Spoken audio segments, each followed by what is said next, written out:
Great, thank you, Glenda. Yeah, I'm Sarah Cowey. I'm a consultant gynaecologist and the urgent suspected cancer lead for gynae at UHBW. And I've got alongside me today Amy Slater, who is my counterpart at North Bristol. And then I'm very pleased to welcome Kristyn Manley, who's one of my colleagues at UHBW, who's also a consultant gynaecologist and our menopause lead. So we'll go straight into the slides. If anybody has a problem, please do put it in the chat if we're failing on the IT. Is the volume's okay? I didn't check that. I can turn my volume up if the volume isn't good. Perfect. The slides are up. Perfect. You're not in slideshow at the moment. I'm coming. There we are. So we're going to go through today the updated urgent suspected cancer referral form for gynaecology, and also give you a bit of an overview about the current state of play within gynaecology and urgent suspected cancer referrals. We're then going to move on to the section on unscheduled bleeding and HRT guidance as per the British Menopause Society, and Kristyn's going to lead that with some case study examples. And then we're going to come back through to highlighting the local differences in our local pathway for managing unscheduled bleeding on HRT. And we're going to have some time at the end to do some more Q&A. Please do feel free to put up any questions as you go along in the chat, and Amy, who's sat there along with Glenda, will try and respond to some of those, and we'll also include those at the end. So the only other person I haven't mentioned, so as I said, I'm the UHBW lead at present. I've also got a counterpart in UHBW, Laura Coleman, who's another consultant gynaecologist, who's actually on maternity leave, but due back in February, and then Amy in Southmead. So this is the current number of urgent suspected cancer referrals to gynaecology across both trusts back from 2011, and the green line at the bottom is Western General Hospital, and it merged with UHB, which is the red line. That's around about 2019, 2020, which is when that's in that. You can see that, and you can just see the general trend in terms of the increased number of referrals. And at present, over the past 6 months particularly, there's been about 15 to 20% increase in the number of referrals to North Bristol, and they've been receiving somewhere between 300 and 400 referrals a month. And across UHBW, we're sat more at 250 to 300, although it looks like we're currently having a spike. But the general increase in UHBW is in keeping with what we'd expect, which is about 5%. But NBT, we seem to be rising a bit more exponentially. So at present, when you send a referral through to either UHB or Western, it's all triaged by the same team. There's a team of us that triage all urgent suspected cancer referrals. In North Bristol, there is going to be a move to triaging all patients that are referred with postmenopausal bleeding that have had a scan, that have had an abnormal scan, and that scan result will then be triaged appropriately. So the patient will be diverted into either directly into a hysteroscopy clinic or into a face-to-face appointment where they'll have an endometrial biopsy.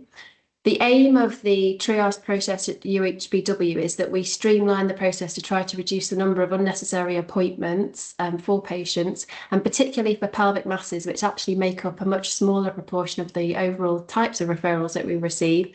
The suspected ovary cancers and pelvic masses, often those patients we will request further imaging if that has already not been done, whether that is a CT or an MRI, and often we'll have got the opinion of the MDT before the point at which we're actually meeting the patient face-to-face in the clinic, so that we're trying to condense the time it takes from referral to diagnosis of a cancer.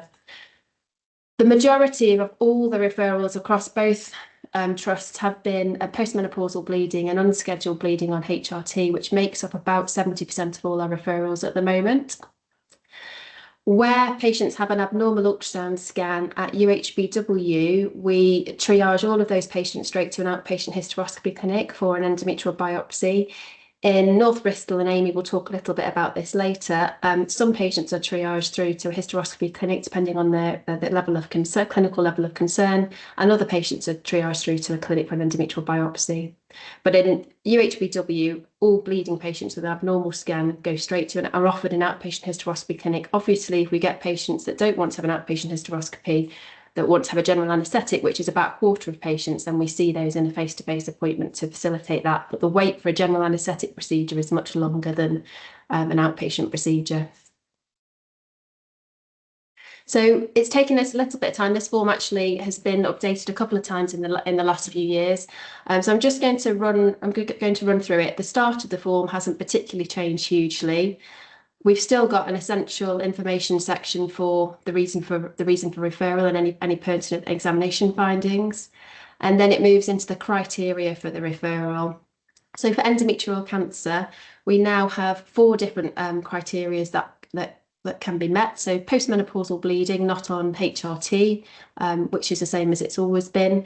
And then unscheduled bleeding on HRT with either 1 major risk factor or 3 minor risk factors as per the BMS Management of Unscheduled Bleeding on HRT Guidance. The table is below, we'll come to that in a second. Or unscheduled bleeding on HRT in a patient that's already had an ultrasound which demonstrates one of the following 3 abnormalities. So in patients with an endometrium of 4 or more millimetres on continuous combined HRT, that would warrant a referral, or patients on sequential HRT with an endometrium that is greater than 7 millimetres, or patients where the endometrium is incompletely visualised, whether that's due to the presence of an intrauterine device, or in patients where there's an obvious comment about cystic change or suspicion of a polyp. There's also a 4th box, which is incidental finding of an endometrial thickness greater than or equal to 10 millimetres in women who are asymptomatic. So these are women that are not bleeding, but we know in patients where they have an asymptomatic thickened endometrium that once that is over 10 millimetres, the risk of there being an endometrial malignancy equates to the risk of the cancer in women with an endometrium of 4 millimetres or more who have bleeding. So that's why that threshold is there. Very occasionally, we used to have a box that said ultrasound suggests endometrial cancer. If you get a scan result where it says there is a 3 centimetre vascular abnormal mass within the uterus, highly suspicious of malignancy, they will say that on the report, and they will say refer via an urgent suspected cancer pathway. So that would also, include those patients, which is a small number. Just to highlight that the asymptomatic patients are for postmenopausal women, just because that came up as a query when I presented last week. So this doesn't apply to premenopausal women who may be having irregular menstrual periods who have got a thickened endometrium on scan. Thank you, Amy.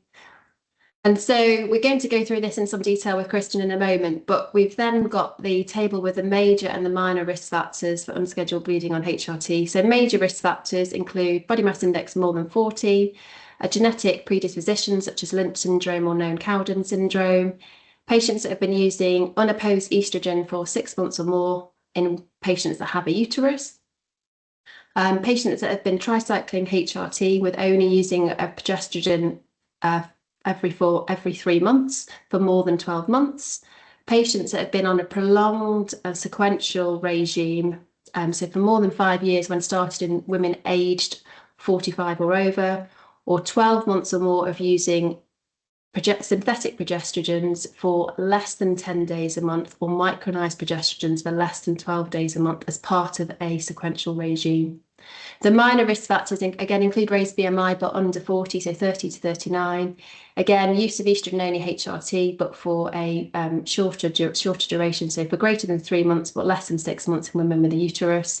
And again, we've got the information about patients that have been tricycling HRT for more than 6 months but less than 12 months, patients that are having insufficient progesterone to estrogen dosing, and I know Kristyn is going to cover this quite extensively when she talks about the BMS guidance. So this would include patients that have got an expired coil, patients then with no anovulatory cycle, so patients that have a history of polycystic ovarian syndrome, and patients that have been using synthetic progestrogens such as norethisterone or medroxyprogesterone for less than 10 days a month. I've just noticed a typo there. I can see that now really obviously. That should be days, not dias. But for less than 12 months, or patients on micronized progestrogen, so UHBW, for less than 12 days a month. for more than 6 months but less than 12 months as part of a sequential or cyclical regime, and patients with a known history of diabetes. I've just underlined the next bit. So at the moment it says, please provide all patients information about the IUS, so the hormone IUS, at the point of referral, as this is something that is likely to be offered at the first outpatient appointment. As you know, for patients that have heavy perimenopausal bleeding over the age of 45, irregular bleeding or heavy menstrual bleeding despite medical treatment, then please consider an urgent referral to gynaecology as per NICE guidance, so not within a urgent suspected cancer pathway. And then, going back the other way, sorry. And then, so the criteria for ovarian cancer hasn't changed. That still includes patients with a clinically identified pelvic mass, which is not obviously fibroid, so patients that don't have a history of fibroids. Patients that have had an ultrasound or a CT scan that suggests that they have an ovarian malignancy. And in these patients, ideally, we would like them to have had a CA-125 test, as well as a full blood count and renal function. For patients that are 40 or under the age of 40 or under, then we'd like germ cell markers, which includes LDH, beta-HCG and alpha-fetoprotein. And to be honest, everybody at the moment generally as a rule does that.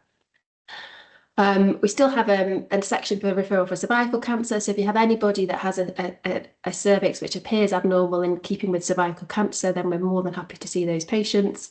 And that probably makes up another 25 or 30% of the total number of referrals we see at the moment. So it's abnormal bleeding, postmenopausal bleeding, followed by a concern about the appearance of the cervix.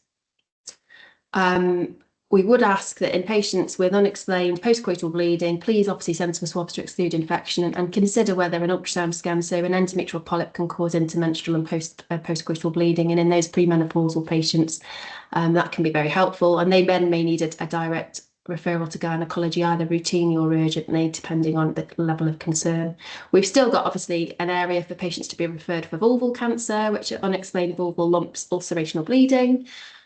Please consider referring to the sexual health clinic in premenopausal patients. And again, there's a referral for vaginal cancer. Vaginal cancer is exceedingly rare. I've yet to see a case of vaginal cancer in the last 15 years working within this specialty.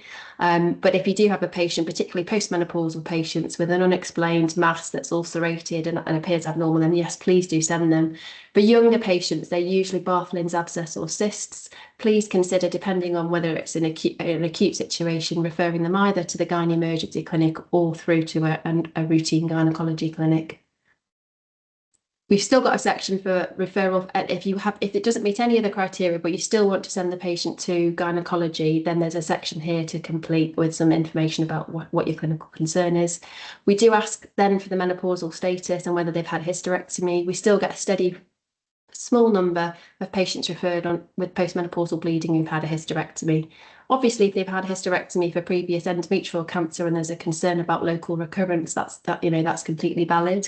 But it is really helpful information to include. And then there's an investigation section. So if possible, we would really like this to be completed to know what investigations have been ordered already. So an ultrasound scan, CA-125 for ovary cancer, renal function. This is for cross-sectional imaging. So if they need contrast for CT or MRI, then the radiology department require that. Full blood count, obviously, if they're bleeding heavily, and any smear or chlamydia test results for younger patients and the abnormal cervix patients. And then the next section that I've just highlighted, and I do apologise about the length of the form, and I do appreciate that when you're filling a lot of these in all the time, it must be quite frustrating and time consuming. But this bit really is quite important. So it basically is just acknowledging, have you discussed the possibility of a cancer with a patient? So if they have a CT that suggests they've got a cancer, it's really useful to know. And a lot of people will put that in the clinical information. Have they been given the fast track referral patient information leaflet? Have they agreed they'll be available within the next 14 days? We get a phenomenal number of people that seem to be worried enough to see you and warrant a referral, but then are on holiday for 6 weeks. And we're set up to fail in terms of meeting the faster diagnostic standard for those patients, unfortunately. The patient then needs to be told that the hospital may contact them via telephone, and that the first appointment may be an investigation. So it may be imaging, ultrasound, CT, MRI, or an outpatient or straight to outpatient hysteroscopy. It may not be another appointment. And then there's a bit about safety netting and providing dates when patients aren't available. And the rest of it then includes just past medical history and medications. So it is a little long, but we do think that the bits that we've included and the bits that I've highlighted really do make a difference in terms of the information that we receive and how we process that and triage the patients. I've just got a short section here about, and I've touched on some of this. So obviously patients where you have a concern that they've got a Bartholin cyst or abscess, then please, depending on whether it's infected and whether it's an acute situation, consider a gynae emergency clinic referral or an urgent or routine general gynae referral. For patients with lichen sclerosis, if they haven't got an ulcerated abnormal lump, it's very unlikely to be a vulval cancer. If you're really worried about it, we're more than happy to see them. But if it is lichen sclerosis, then an urgent or a routine gynecology referral may well be appropriate. Cervical ectropions, we see huge numbers of these. If in women who've had an in-date negative cervical screening test, the risk of them having a cervical cancer is exceptionally rare. It is helpful to have swabs that are negative for infection, and I use beautifulcervix.com, which has got a lot of normal physiology images to show women when we see these patients. We do get a small number of patients with trauma from vaginal pessaries or from sexual intercourse, which sometimes come through an urgent suspected cancer pathway. And again, these would be better probably in a gynae emergency clinic or an urgent or routine general gynecology appointment. And then for patients with an asymptomatic thickened endometrium that is less than 10 millimetres in postmenopausal women or more than 16 millimetres in premenopausal women. In the premenopausal women, we advise repeating a scan at the next part of their early cycle. Obviously, if they're not having any periods or anovulatory, you may wish to refer those urgently. But for women that are postmenopausal with an endometrium less than 10 but more than 4, we would like those to come through as an urgent referral to gynaecology, where we'll then endeavour to see those patients within 6 to 8 weeks. And depending on their individual risk factors for endometrial hyperplasia, that will determine then whether we offer them a blind biopsy or an outpatient hysteroscopy, that in alongside the scan findings. Ovarian cyst on the ultrasound, both across both trusts now. You should find that all the ultrasound reports give you an ORAD score, and there should be a referral level with recommended action that comes as part of the report from the sonographer. So I don't think that's particularly a problem now. And again, with the heavy menstrual bleeding, any patients that have got anemia or risk factors of imaging suggestive of endometrial hyperplasia, then please consider either an urgent gynae referral or an emergency referral if they're clinically unwell. I've just included that just on the ORAD's ultrasound score, which we talked about, I think, at the last update, which was back in a year and a half ago in 2023. So that just explains when you get those ultrasound reports, an ORAD's 1 is basically a normal ovary. An ORAD's 2 lesion is almost certainly a benign lesion where the risk of malignancy is less than 1%. But if those patients, that would include endometriomas, hydrosalpinx, simple cysts, para-ovarian cysts.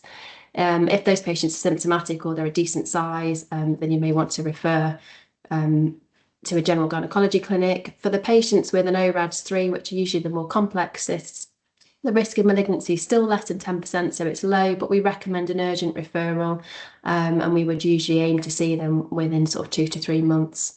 Patients with an ORAD's 4 have a less than 50% risk of it being a cancer, but more than 10%. And for those patients, they need an urgent suspected cancer referral and either germ cell tumour markers if they're premenopausal, usually with an MRI scan, which will be recommended on the ultrasound, or in postmenopausal patients, a CA125 and a CT chest, abdomen, pelvis.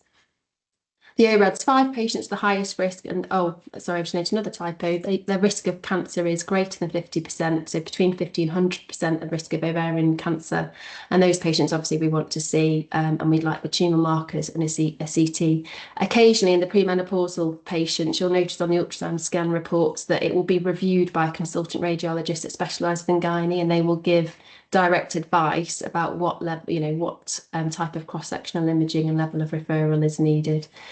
But I think now that's all fairly self-explanatory. I'm hoping that that's working quite well because I'm not having lots of emails and letters telling me otherwise.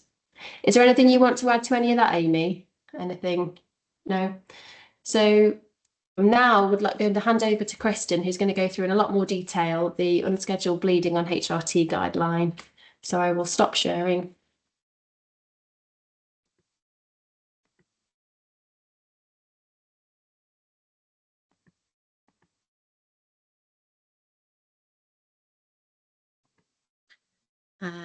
Hopefully that's coming up, unless anybody tells me otherwise.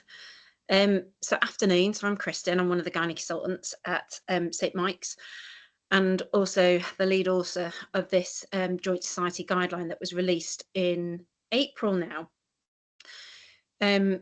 So as you're probably all aware, unscheduled bleeding is incredibly common, otherwise we wouldn't have produced this guideline. So it affects 40% of women taking HRT. And you can reassure most women if it occurs within 6 months of starting HRT or within 3 months of a change in dose or preparation that there is. Kristyn, your slides aren't up. It's just, it's like you've shared your screen, but not the presentation. So you shared our icons. Let me try again. Sorry, guys. Let's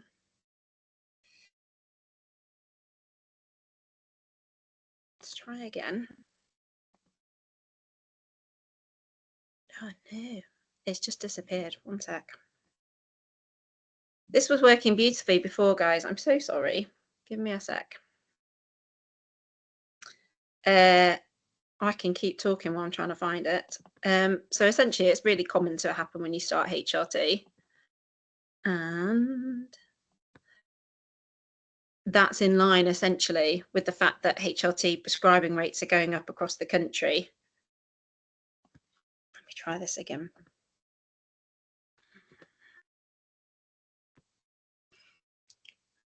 Right. Share content. Share entire screen.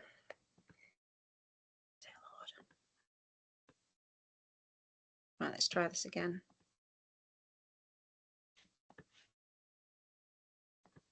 Right, is that working? Yeah, it's up now. Amazing. Sorry, guys. Right, so yeah, so HRT's prescribing is increasing, which means that unscheduled bleeding is increasing as well.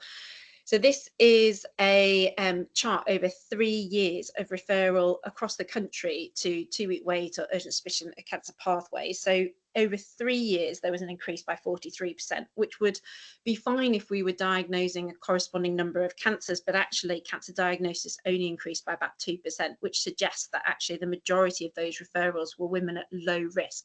So putting them through the anxiety of a potential cancer diagnosis, and then also putting them through invasive investigations, which also has an impact on the women who are at higher risk of cancer, because all of those women are then being referred on the same pathway. And when you looked at audits across the country, the majority of this increase in referrals was unscheduled bleeding on HRT.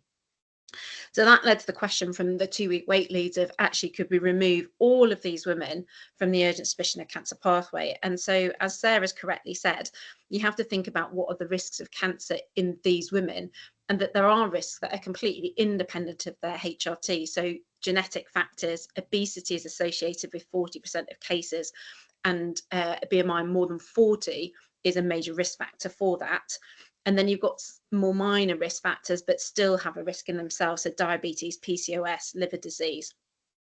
So just because she's on HRT doesn't necessarily take away these risks. And so most women with Lynch syndrome would have risk reducing surgery, but not all of them do. So it's important to consider that. So then the question is, well, is HRT in itself a risk factor or a protective factor for endometrial cancer? And it's asking the question of essentially, is all HRT the same?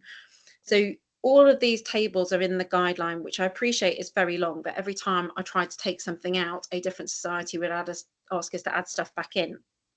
So this table is in there, and this suggests that in women taking continuous combined HRT or progestogen every day, that their risk of cancer and endometrial pathology is much lower than in women with postmenopausal bleeding, so those not using HRT. And the women who are on sequential HRT, so progestogen for essentially 2 weeks of the month, although the risks of pathology is higher than those women who are taking a progestogen every day, it's still lower than those women with PMB. But when you're looking at any data, you really have to put that in context and think about where that data has come from. So when you look at this data, most of this is audits, it's not research. So actually, are these findings due to chance rather than it being a correct representation of these women? When you look at this data as well, this is based mostly on women taking a standard dose of estrogen, and most of these are using norethisterone and medroxyprogesterone acetate, so not the micronized progesterone, which I'm sure you're all aware we are increasingly prescribing across the country, with a 125% increase in prescribing rates of that. So it's very difficult to then say that, well, all women must have the same rates of cancer, as you can see in this table, because actually it's not including most of the modern preparations we now use. The other thing that's important to draw your attention to are rates of polyps in women taking HRT, which are considerably higher than in women with postmenopausal bleeding. And that's an important factor when you're thinking about women who are presenting with recurrent bleeding, and, for example, may have a normal ultrasound, but you're adjusting their HRT and you're just not getting on top of it. So, for example, yesterday in hysteroscopy clinic, I had a lady with unscheduled bleeding who'd had an ET of, I think, 3.8. I did a hysteroscope and she had 5 big polyps in there. So ultrasounds, yes, they're helpful, but they don't always give you the full information that you then see at hysteroscopy. So I said that those audits were based on a standard dose of estrogen. What does that mean? And this table again is in the guidelines. So a standard dose is 2 pumps of gel, 50 microgram patch, 2 milligrams of oral estradiol. But we're now increasingly prescribing on the right side of that table to moderate and high dose. And we have very limited data about risks of cancer in women who use these dosages for long term. So I did say to you that sequential HRT gives you that slightly higher risk of having pathology than in women taking a progestogen every day. And why is that? Well, the total number of days that you use a progestogen in the month is important, and how long you use sequential HRT is important as well. So what's interesting is that if you actually look at endometrial protection for the different types of progestogen, and they do differ throughout all HRT preps, then you actually need 10 days of norethisterone in a month, but you need 12 days of micronized progesterone to provide adequate endometrial protection. And if you use less than those days for micronized progesterone and norethisterone, and you do that for more than 6 months, then your risk of endometrial pathology triples in comparison to non-users. So number of days is important. And even if you do it right, so even if you give the corrective number of days, but you use sequential HRT for more than 5 years, your risk again triples. And that is why the BMS has this recommendation that when women are using sequential HRT for 5 years, that we should then be offering them a change to continuous combined. Now, that doesn't mean that you can't change them sooner. So if you've, for example, got a lady who's been sequential for 12 months and she's got very minimal bleeds, or she's had 1 bleed in the last 6 months, then sure, offer her a change. But you definitely should be thinking about a switch to continuous once they've got to 5 years of use. So unsurprisingly, other preparations can provide more risk. So tricycline, we've now taken tridestra, I can never say that right, off our local formulary because of this risk. So tricycline is where you have estrogen every day and then you have a progestogen course every 3 months. So that is more risk of developing pathology. And unsurprisingly, unopposed estrogen, which can happen by accident. So coil has expired, so it's been in for 7 years, but she's been using the HRT for all that time. It does happen. The important point to make with this is these proportions of endometrial pathology risk relate to women using a standard dose of estrogen. So these rates are presumably going to be higher in women who are using moderate and high dose estrogen. I'm just trying to keep an eye on time here, actually, so we've got questions. So do different progestogens affect risk? Well, essentially, the coil, as we know, provides very good protection from low to high dose. We just don't know if it provides protection beyond that. So we do use a coil to reverse hyperplasia without atypia. So the question has been, well, surely it must provide protection to higher doses of estrogen, but no one knows. So you have to explain that to the woman. And for now, the BMS is advocating that you add in an additional progestogen. We don't know whether position in the cavity affects risks, so we've taken the same recommendations from the FSRH that if the coil is sitting 2 centimetres below the fundus, then we're advocating that they have a bridging progestogen until you change the coil. Norethistrone, medroxyprogesterone, acetate, digesterone provide as good protection as the coil as long as it's balanced with the estrogen dose, and I'm going to come to that in a second. Micronized progesterone, very, very limited data about safety. So the data that we have suggests that if you use 200 sequential and 100 every day for continuous, it provides as good protection as the coil for low and standard doses of estrogen. Vaginal micronized progesterone provides as good protection to the uterus as oral if you're balancing it with estrogen. I'm going to skip that and come back to it. But if you reduce the dose, which some women do, so they'll use their micronized progesterone every other day, or they break them in half, then that does not provide protection and does increase your risk of hyperplasia. So I said that it's important to balance your estrogen with your progestogen dose. Again, this table is in there. So we have very good data for the low to moderate doses of estrogen and what doses of progesterone are needed. We have some, but not much data in terms of high dose estrogen. The data that we have suggests that you do need to increase the progesterone dose in women who are taking high dose estrogen. So then the question I recurrently get is, but if I do that, surely I'm then increasing her breast cancer risk. Nobody knows is the answer. So we don't know if the better breast protection from micronized progesterone is due to its chemical structure and then for increasing the dose doesn't matter, or is it dose dependent? No one knows. So you have to discuss that with the woman. And essentially, what would the advice be that I would give? I would say to her, well, you can increase to high dose, you can increase to high dose estrogen, you can increase to high dose progesterone, which we have unknown safety data for, but your alternative is switching to medroxyprogesterone, acetate, norethistrone, and the coil, which do provide more breast risk than micronized progesterone. Your other option would be to say, well, if you're not having good symptom control and moderate on, say, a gel, and you're thinking about increasing to high dose estrogel, then why don't you switch preps? Why don't you switch to Lenzetto or a patch at a moderate dose and see if you absorb better that way, which means you then don't have to increase your progesterone. So it's essentially having that discussion with the woman. There are lots of areas where we've got some evidence, but not high quality evidence. So we've been very clear in the guideline with these research priorities about where we need additional evidence to help us essentially ratify these recommendations in 2 years' time, or to essentially change them. But that is coming. And so all of that information that I've just quickly rattled through is where these major and minor risk factors have come from that Sarah is putting into the referral form. So they are in the guideline in the flow chart. These are a guideline, so that is important to note, and it's why it's really good that you've come today, because although these are recommendations based on the evidence we have, each region, depending on their resources, will adapt these flow charts very slightly. So it's important that you look at our regional one rather than looking at the BMS one to understand exactly where the pathways may differ. So essentially, if you're seeing these women in clinic, what should you be doing? You should be asking them about how long they've been on HRT for, thinking about the type of progestogen. So actually clarify, is what you're prescribing and what they're using, are they two separate things? Thinking about an examination, if for example she's out of date for her smears, could that actually be the cause of her bleeding? Thinking about, does she have a new partner? Does she not actually realize that HRT is not a contraceptive unless she's using a coil and therefore could be pregnant? So then once you've decided whether she has these major or minor risk factors, that then determines what you do next. So if she does have those risk factors, she goes straight to the urgent suspicion of cancer pathway.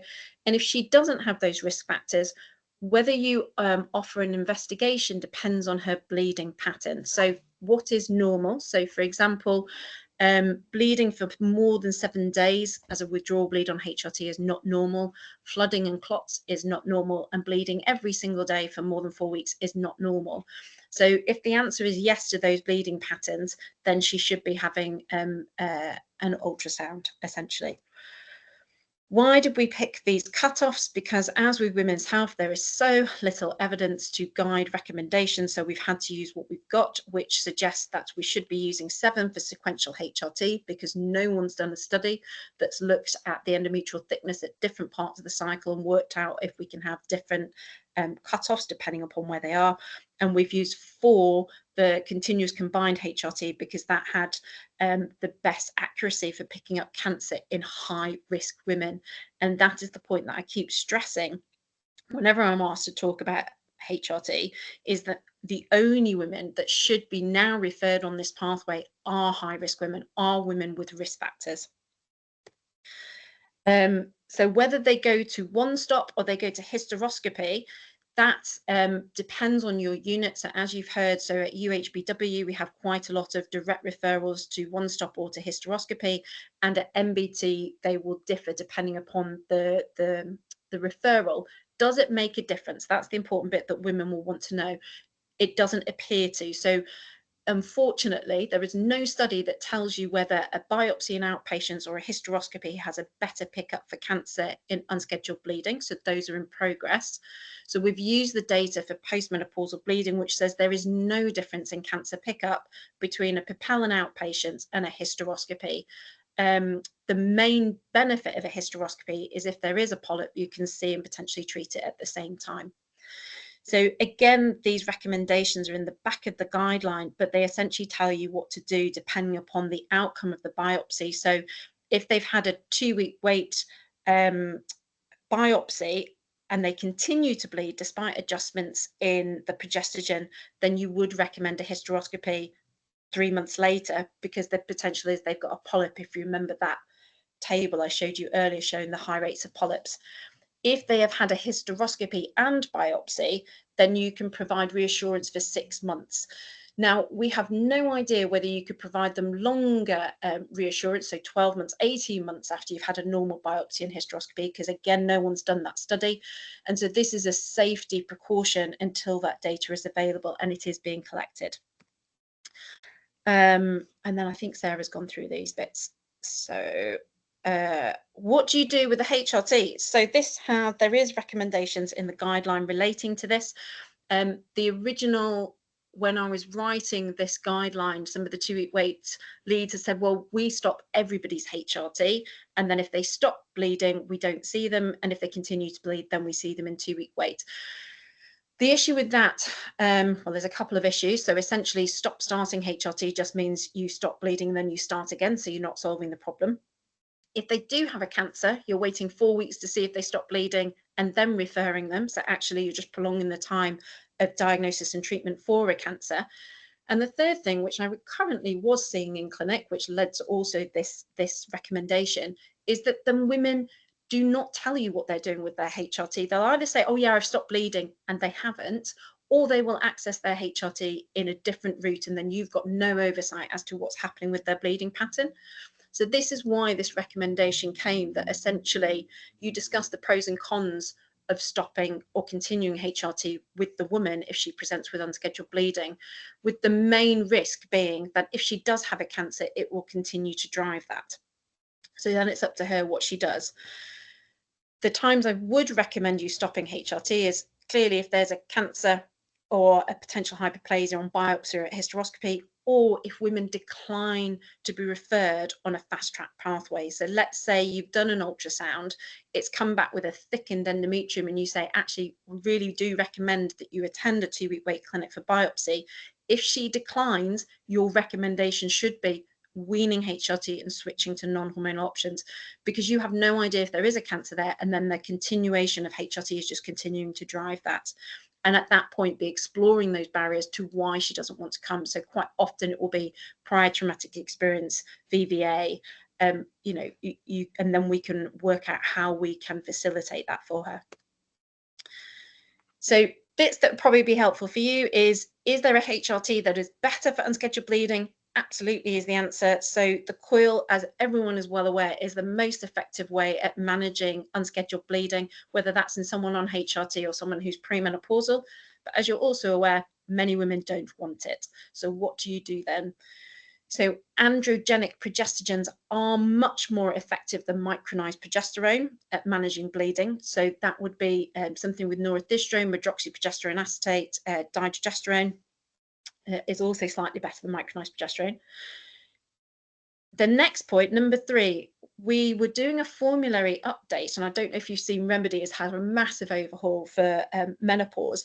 But when we were doing this, there was this big push to take oral HRT or tablet form HRT off the formulary. And for me as a gynecologist, I was like, no, no, no, don't do that. Please don't do that. Because actually, it is really effective at managing unscheduled bleeding in comparison to transdermal options. So if you've got a woman who's at low risk for VTE and you've tried different transdermal preps and they're just not working, then think about a tablet form.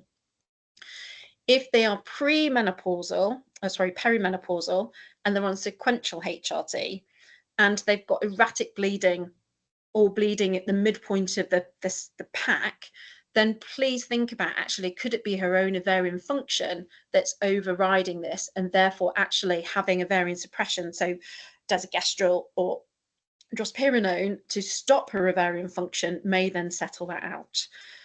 You could increase the progestogen. So I quite often do this. I'll give them 3 months, particularly if I've just put a coil in and it's quite proliferative endometrium, then I'll give them 3 months of something else just to thin it down and let it settle. And finally, do you know what? I can't think of anyone I've needed to do this for, but you can do it, is that if you just can't get on top of it, you could wean their HRT and consider non-hormonal options. How am I doing for time? Have we got like 5 minutes or 2 minutes to do a case quickly? Just keeping it like that. Yeah, I think you've definitely got time to do that. Cool. All right. So I've just got one case because actually when we were doing some of the implementation sessions, it became quite clear that understanding of what is a normal bleeding pattern very much varied between different clinicians. So I thought we'd just do this one today. So it's a 52-year-old who had regular periods prior to starting HRT. So when she was having periods, they were 5 days and they were light in nature. So started Everil Sequi, so that's your patch. It changed twice a week. That has progesterone for 2 weeks of the month. So she started that 5.5 months ago and she's had good symptom control with it. She's really happy with that. She had a preference to avoid micronized progesterone as she's a shift worker and she didn't want the sedative effects, and no major or minor risk factors for cancer. While she's been on Everil Sequi, she's had a withdrawal bleed lasting 4 to 5 days and it continues to be light, but she is reporting irregular light bleeding, particularly in the middle of her pack since starting HRT. So what would the plan be? So do we do, I don't know, I can't see the chat actually, Glenda or Amy, so it might be worth just getting people to put it in. So would you offer adjustments? Yeah, I've got the chat open. Yeah, perfect. Would you offer adjustments? Would you offer an ultrasound? Would you offer a fast track referral? So based on that history, what do people think? You have to shout it out because I can't see the chat, sorry.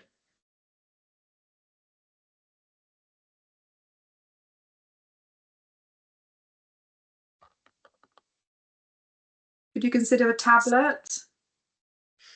Yeah, so adjustments, is that what people are saying?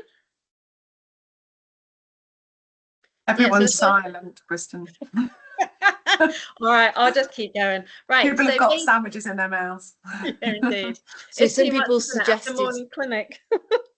Kristyn, so in terms of the stuff on the chat, somebody said adjustments is less than 6 months since starting, and someone has suggested the progesterone only pill.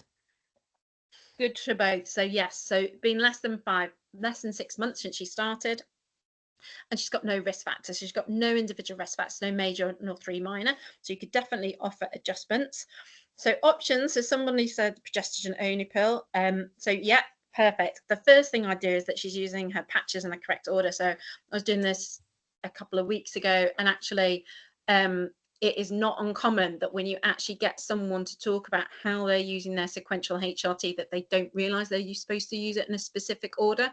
So they definitely will be using it all over the shop, rather than their 2 weeks, for in this case, 2 weeks of Everil and then 2 weeks of Everil Conti. So that can be a classic reason. The other reason will be timing it so that when you start sequential HRT, that you start the estrogen on the first day of your period, because then your withdrawal bleed times with your in with your own natural cycle. So if they haven't done that, it can definitely take a bit longer to match up. So that's number one. Number two, offer a coil. Unsurprisingly, she said no, but on exploring it, she had had 2 prior expulsions, so wasn't wanting another. So yeah, exactly right as you said. So think about progestogen only pill if she likes being on a combined patch. Or you could think about, because we've now got it on formulary, a 50 microgram patch with daily drospirenone. So she went for the progestogen only pill, and 3 months later she said, actually the withdrawal bleeding has stopped and I've got, if anything, just a tiny bit of spotting. So at that point I offered her Everil Conti because she's got minimal bleeding now that she's on ovarian suppression.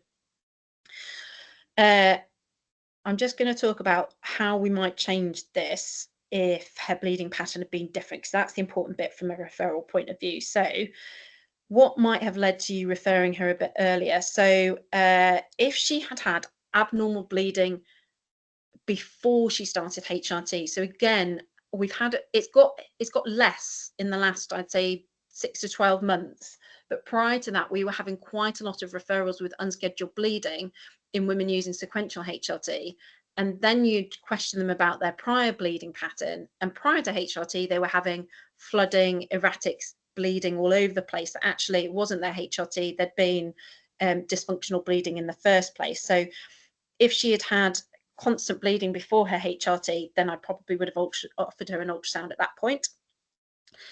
If she had reported that her withdrawal bleeds were heavy, prolonged, or constant bleeding, I'd have offered her an ultrasound at that point. And then the next thing is, which is the important bit on your flow chart, which is thinking about, you know, if you're going to offer adjustments, are you just going to leave them for 3 to 6 months? No, you want to see them between 4 and 6 weekly, because their bleeding may have not stopped, but you want to know that it's improving and certainly that it's not getting worse with each adjustment that you make. Kristyn, we've just had one question in the chat which said, would you use drospirenone alone for endometrial protection for standard dose HRT, and would the age of your patient influence your decision making? So yeah, you can absolutely. It is in the BMS guidelines, which is partly why we were pushing for it as well to go on formulary for here, because it just gives us more options. So yes, you can actually use drospirenone as the progestogen part of HRT. That's fine. And the question was about age. So would the age of the woman influence your decision? Yeah, so if she was up to 55 and you thought she was still having her natural cycles, then yes. If she's over 55, then actually you shouldn't need to use it, because the whole point of it is to switch off their ovaries, unless they're not tolerating other progestogens, and then you could think about it, but it's completely off label for that purpose. Cool, right. Sorry, I just chat. What else do we need to go through? Sarah, shall I hand back to you? I think we need to cut back to Sarah for the last bit. Cool. Kristyn, Kirsten had also asked if you could repeat the bit about the starting the patch on the first day of your period and the rationale for that. Yeah, because if you're still perimenopausal, you're still going to have intermittent ovarian function. So if you start your estrogen patch on the first day of your cycle, then when you start your progestogen, it will be in the midpoint of your cycle. And that means that the withdrawal bleed from your HRT would then coincide with any bleed that would happen because you've had ovarian function that month. Whereas if you start them mismatched, then you'll probably get a withdrawal bleed, and then a couple of weeks later you'll get the bleed from your own natural cycle because they're not tying up. So that's why. Are you still sharing? Sorry, Kristyn, are you still sharing? Oh, shouldn't be. At the end, Kristyn, would you mind putting up your slide which outlines the progestogen doses for low, moderate and high dose estrogen prescribing? Just somebody would like to see that again. Yeah, it is in the guideline though, so if you just search BMS, it's there. It's on page 16. Just for people who if you can't retain all of this information in your head, which I definitely can't, I have got all of these tables screenshotted on my phone, and I've got them in a kind of HRT folder on my phone, so I can easily refer to them without having to pull up and sift through the big guideline when I'm reviewing patients in clinic. So I would recommend that for people who can't retain it, if you're like me. Have I managed to share now? Are we up? Yes. Great. Okay, so this is when you go into Remedy, the unscheduled bleeding on HRT flowchart, which is linked to the urgent suspected cancer referral form. It basically mirrors the BMS guidance that Kristyn's just gone through. So if we look at the right-hand side, so for patients that are high risk with either one major or three minor risk factors for cancer that are being referred on a suspected cancer pathway, for those patients, all patients that are being referred to North Bristol and Western need a direct access urgent ultrasound scan requesting. We don't need this for the Bristol patients at UHB, and the reason for that is that when we get this referral, we triage these patients into our one-stop clinic where they get a scan and a hysteroscopy if indicated in the same appointment. So just to reiterate that again, because it is slightly confusing, for Western and for Southmead, so North Bristol, you need to request an urgent ultrasound scan, and you can now do that at Southmead. That was a problem before, but we now have the capacity to do that. But So for the just to clarify, it's an urgent suspected cancer referral scan. Because the urgent scans are what you would request for women on the other side of the pathway. Okay, and that's clear when they're requesting that on ICE, is it, Amy, that option? Yeah. So they say urgent suspected cancer, form a 2-week wait. Fine. And so then basically this side of the pathway. So you're then going to talk to patients about the ongoing use of HRT and give them some information about the hormone coil. I can't fit this all on one page because it's so big, so I'll have to slide down, I'm afraid. Cheers. There we go.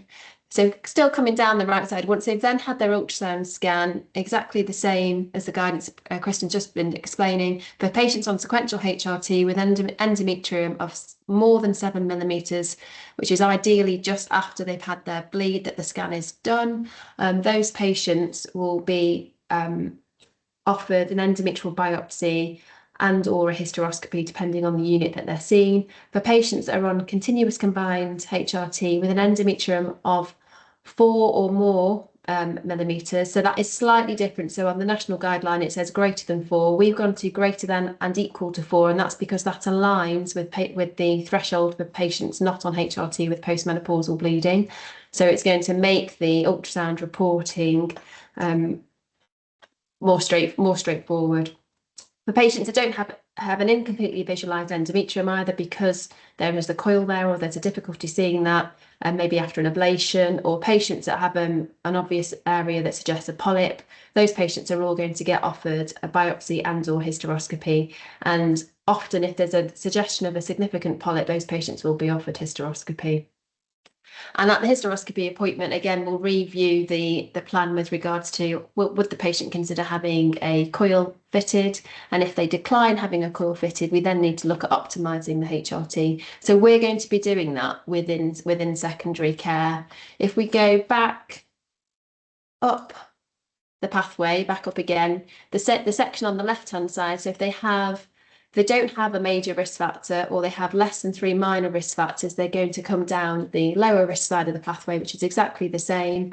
And only if they've got 2 minor risk factors, heavy bleeding, or they've been using HRT for more than 6 months, or they're bleeding for more than 3 months after a change in their dose or preparation, then they're going to come into the yes part here, which you can see then brings them down into requiring an urgent scan, and that is an urgent scan that needs to be requested at all trusts across all 3 trusts.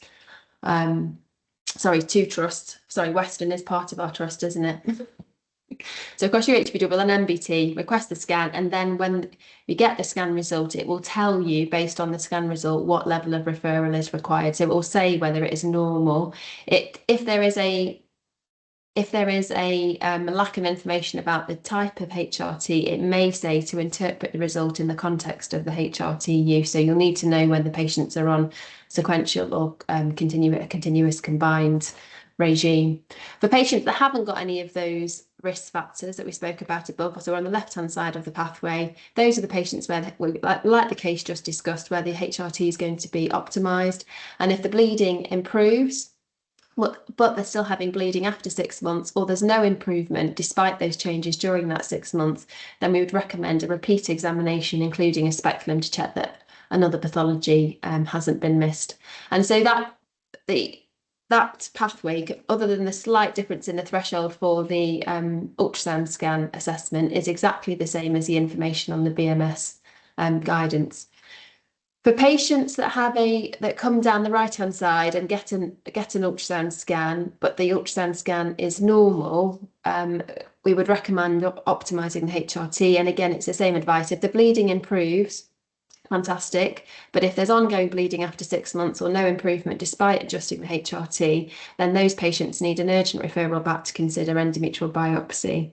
And again, there's a bit about offering a speculum examination, ensuring that's been done.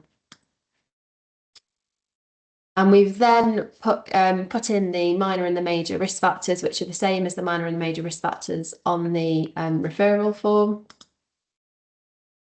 And we've then summarised the optimisation advice from the BMS guideline as best we can. I hope there aren't any huge errors in this. We've been through it so many times. So all of that is there. So for patients with unscheduled bleeding on HRT, where they have, including patients with withdrawal bleeds for more than 7 days, patients with heavy bleeding, or patients have been bleeding more than 4 weeks. Again, you go back to what Kristyn's spoken about, so assessing the compliance, how they're using it, what they're using, when they started to use it, their age, whether they were perimenopausal and still menstruating. So all of that advice applies. Whether if they've been using sequential for 5 years or they're coming up to the age of 55, it'd be better to be on a continuous regime.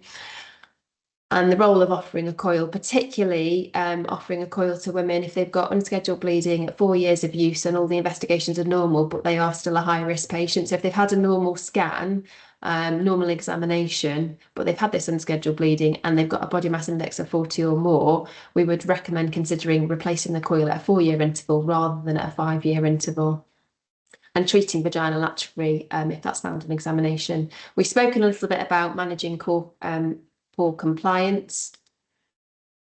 We've then got a section on management of fibroids, and in essence, with fibroids, often patients require a higher amount of progesterone to reduce the chance of having unscheduled bleeding. Obviously, if they've got big fibroids within the cavity, so submucosal fibroids, there is a higher risk of the coil being expelled and the coil not working or the coil sitting low in the cavity. And equally, if they've got a big fibroid uterus and multiple intramural fibroids and there's more space, there's a higher risk of the coil being expelled and failing. So it's always important to ensure that the coil is in the right place, particularly when they're continuing their HRT. And if they can't feel the threads of the coil themselves, I would always have a low threshold for getting an ultrasound scan in that situation. So we then got advice about either increasing the micronized progesterone or switching us to a synthetic progesterone, considering a referral to gynaecologists if they've had a normal scan but you've had this problem with bleeding and you're trying to optimize the HRT and you know on the scan that actually they've got a normal endometrial assessment on the scan but have got known fibroids. In those patients, they may need to see us, and we may need to think about whether alternative treatment for the fibroids is appropriate, such as surgery. And reducing patients to a lower amount of estrogen and considering adding in other non-hormonal options to help manage their menopause symptoms when they've got known significant fibroids.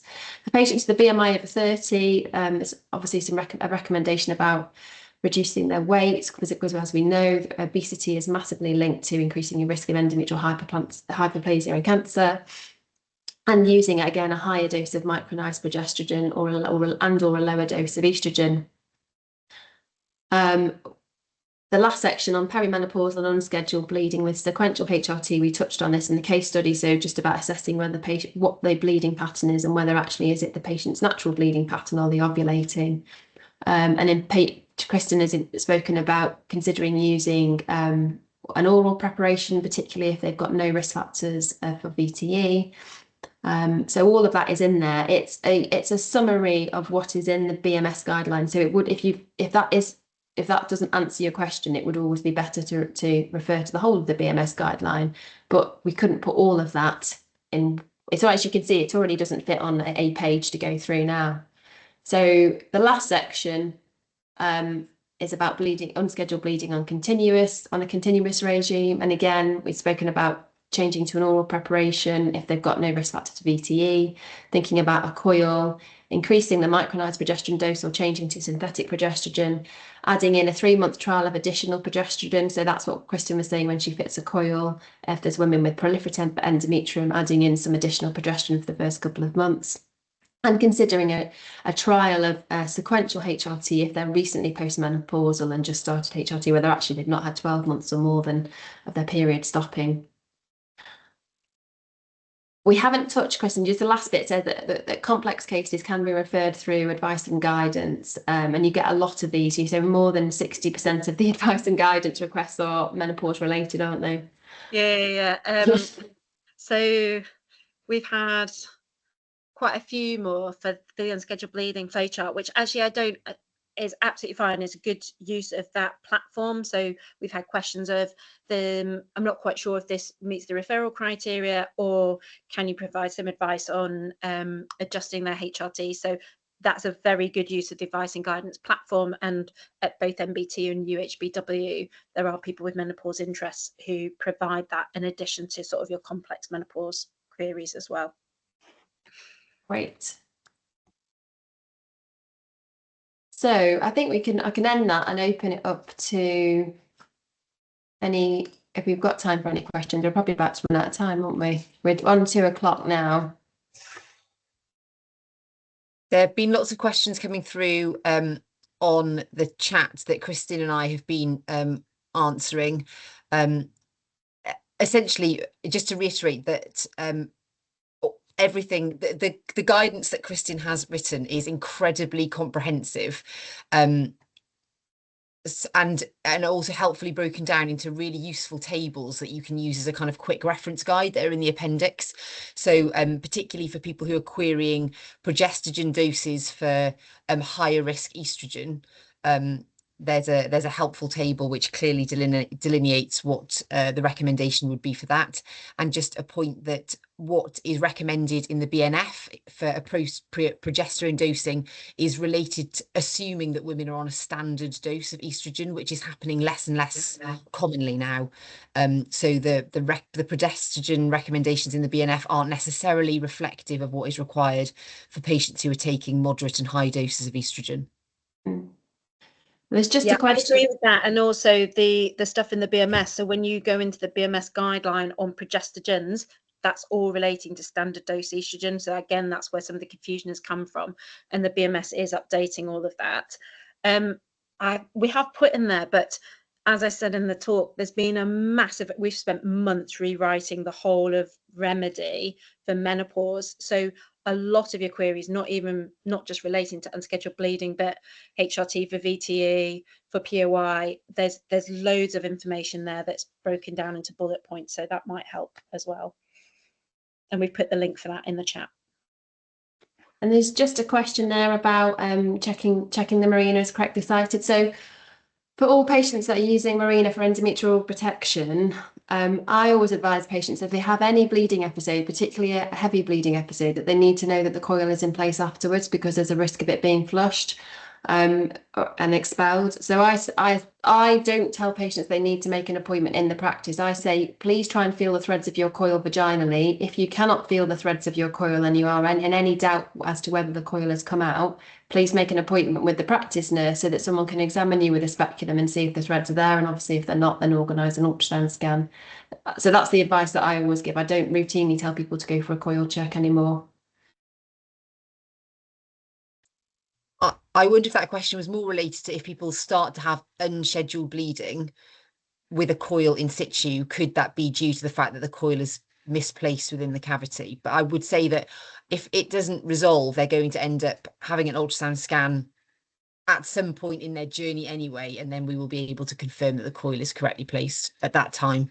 Yeah. Because actually that is covered in the guidance. So if you've been on HRT with a coil for 2 years, let's say, and you've had no periods or no bleeding, and then you suddenly get a bleed out of nowhere, that does require an ultrasound, and that is very clearly on the guideline on the flowchart, because that's not normal.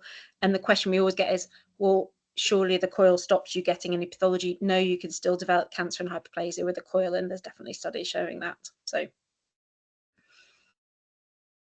Great. And there's a question just there, I think Glenda's had to go, a question about, in one-stop clinic, do we always examine the woman's cervix? So in UHBW, and I think you can say what Southmead do, Amy, we always examine the cervix. I do ask women, sometimes it's not easy to identify in the referral whether they've been examined. And so given that they've come all the way to secondary care, if they've had a scan, we always examine the cervix as well. We haven't moved away from that.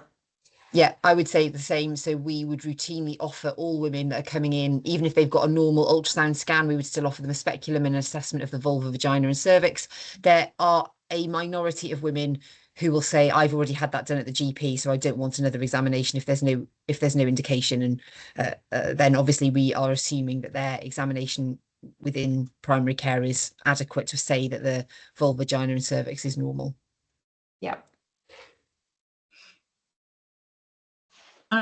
Thank you for that. I'm just wondering if you know you're going to have to refer somebody to the one-stop because they've got major risk factors. That's definitely going to happen. I generally would still examine them, but I'm just wondering if we're like over-examining women, if they're going to get anyway, maybe they need an examination, because you don't know that their heavy bleeding is related to their endometrium if you haven't examined them. They might have a huge fungating cervical cancer. Yeah, but then if they're going to have their one-stop appointment, then that would all happen anyway. Well, no, because if you examine them and they've got a cervical mass and they've had their heavy bleeding because of that, we may choose to direct them into a colposcopy appointment, for example, rather than being seen in a one-stop hysteroscopy.